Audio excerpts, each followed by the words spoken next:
Guys, since ngayon ay summer dyan sa Pilipinas at dito sa Middle East, alam nyo ba kung anong cause ng heat stress? Ito guys, high temperature or humidity. Being on a hot roof, sa mainit na kisame o sa bubong o saan man yung expose kayo sa araw o sa init. Direct sun of exposure. Heavy physical labor. Yan, magkakaroon kayo ng cost ng heat stress niyan. Low liquid intake. Hindi kayo ganong umiinom ng tubig, which is kailangan ninyong uminom ng tubig in a regular basis. At guys, ito naman ang precaution natin. Okay? Drink plenty of water. At least 1 liter per hour. Pero wag nyong sobrahan. Kasi may kapasidad din po ang ating kidney para i-accommodate lahat ng tubig. Okay guys?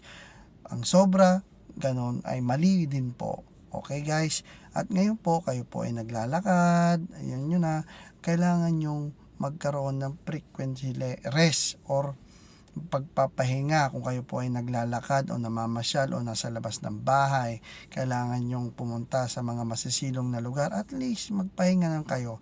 Okay? Para mag-subside yung init sa katawan nyo. At guys, kung kayo naman po ay nagtatrabaho, okay, mas mainam kung yung trabaho nyo ay dahan-dahanin nyo laang.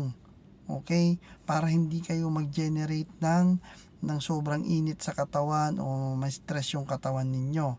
Okay guys, ngayon, at kung kayo naman ay nagtatrabaho sa labas at under the exposure sunlight, baka pwede naman yung trabaho ay gawin ng mas maaga para hindi po kayo mainitan sa labas, or kung pwedeng gawin sa gabi, mas mainam din po para mas malamig ang panahon. Okay guys, iwas tayo sa heat stress. Ang dami pong niyang kalakip na health issues. Okay guys, thank you very much. Kung kayo po ay may katanungan, comment lang po below. Follow my page, like and share. Thank you very much guys, and see you.